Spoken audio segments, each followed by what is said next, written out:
All right, thank y'all for standing by. This is the Sane Society Channel, and this is a book by Eric Fromm, printed in 1955. And it's a it's a catch-all for all the topics I discuss. Everything come under being a sane society. So we're gonna talk about the motherland, as y'all call it, Africa, and the expats, those who move there. But first, I want to talk a little bit about being uh, being courageous. You know, having courage is so much simple in life than being a coward. I'm talking about whatever problems you're having in your neighborhood, in your home, with your family, you find a solution. You reason. That's what make us different from animals. You come together and reason. Or if you hard to get a person to come and talk to you, get an arbitrator and speak through another person. Get a third party involved. You know, like a referee. Y'all, y'all want to fight? Okay, gonna make it a fair fight, but you got to have a referee. Always try to resolve your issues. There's no quick fix. There are no quick fish fixes in life. You always will regret making quick decisions. And I'm talking as a person who have experienced long and experienced much. Lived long and experienced much. You know my bio. Go watch my videos if you want to know more. What I'm speaking specifically about is the people who want to run away to Africa. Oh, America, man, they discriminate, they mistreat us. Huh? I'm going where people look like me.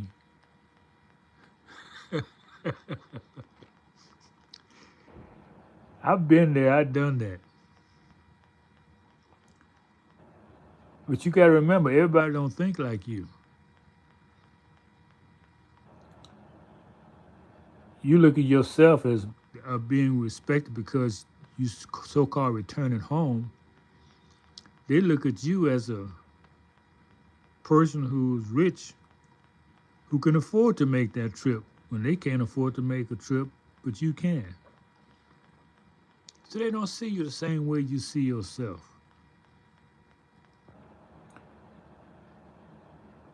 And you're gonna come to find out that there is no place like home. Good, bad, or ugly. Your home is where your heart is. And who told y'all from Africa? Can you have your uh, what you call it? Uh, oral oral tradition that you have. You know, like Kunta Kinte, he was able to talk about his grandparents, his parents, and they was in this river and all that. Can you do that? If you have no oral tradition, then you can't prove you ever was there. Not recently. Now we do know that Mansa Musa and his brother, the richest man there, migrated here. Was that hundreds of years ago or 1,000 years? Hundreds of years ago. I think it's in the 1500s or something. Because Africans travel everywhere on the planet. Since that's the cradle of civilization, they travel every place. I mean, doesn't that stand to reason? You find indigenous people means dark-skinned people. You find them everywhere, except where they've been wiped out or washed out. One of the two. You got to wipe them out or wash them out. What I mean, wash them out? Well, in 3 or 4 generations at the most, if you do selective mating, I won't say breeding because that's what you do with animals, but you do selective mating, you can remove the dark color, the features of a so-called black person.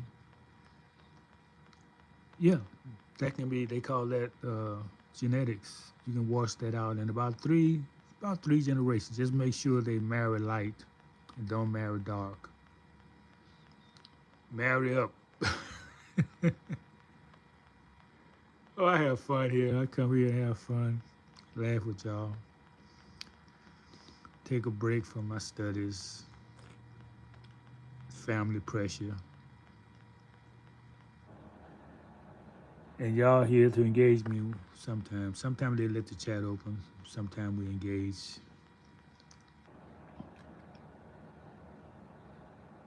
Yeah, so I'm having fun talking about the truth. So what? Let's wrap this up real quick. Basically, what I'm talking about is that those of you who made that trip to Africa to run away, that's what you did. You're regretting it now, right? You're regretting it now. Well, I'm going to recommend that you come back home.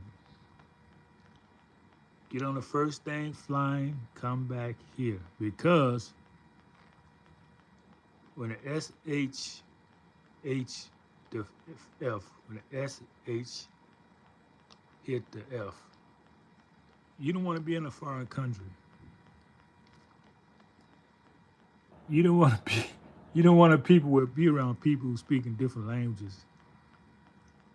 And you are so-called rich in their eyes. And you're easy prey then. What's happening in Nigeria? Hope you're not in Nigeria. The last I saw, those people just stopped working because they starving. People dying of starvation.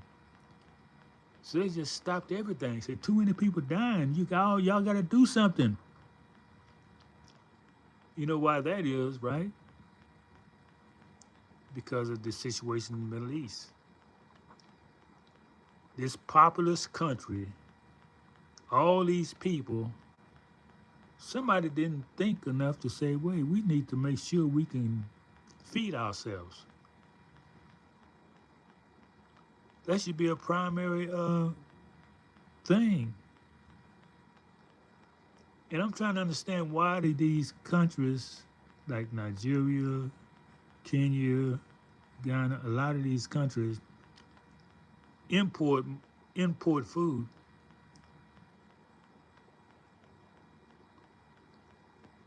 I mean, you got all that land, that rich soil. Y'all been done a head job. You got to import food. So when the imports stop,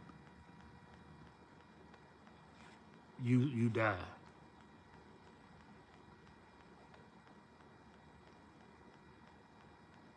So if you caught in that situation, I don't know what to say. I don't know what to tell you. Get you some seeds somewhere and grow you some food. And hope you can live till the fruit comes.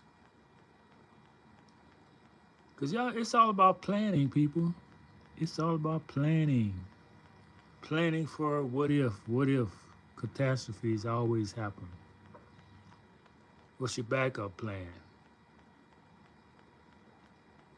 Ghana made this appeal to y'all in 2019. Oh, let's want y'all African Americans come here. The day of return, all that bull.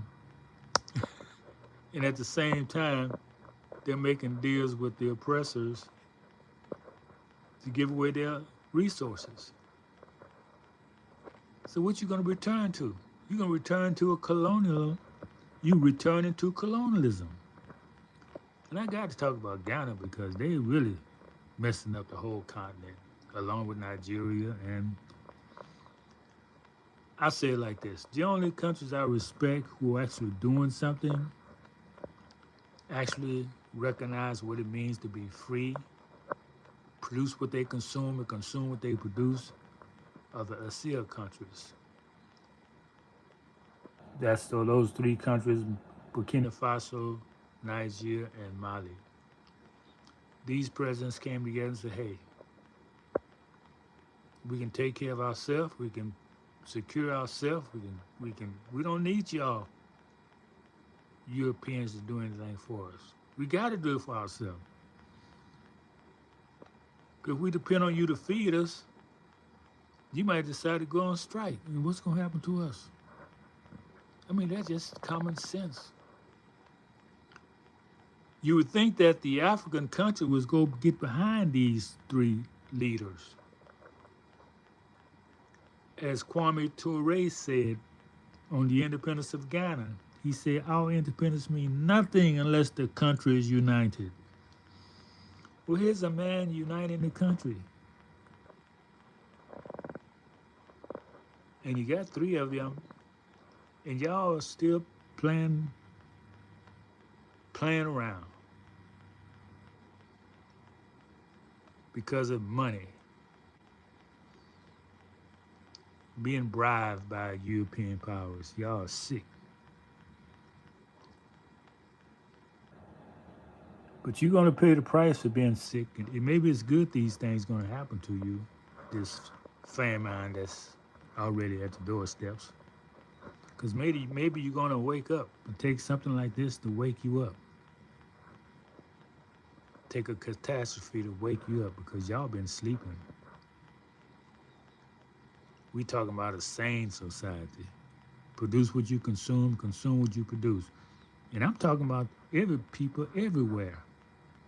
It's just not Africa, especially these so-called black people here in America. And I say so-called because if you call yourself black, you're calling yourself as someone who's not made in the image of God. Find out your ancestry.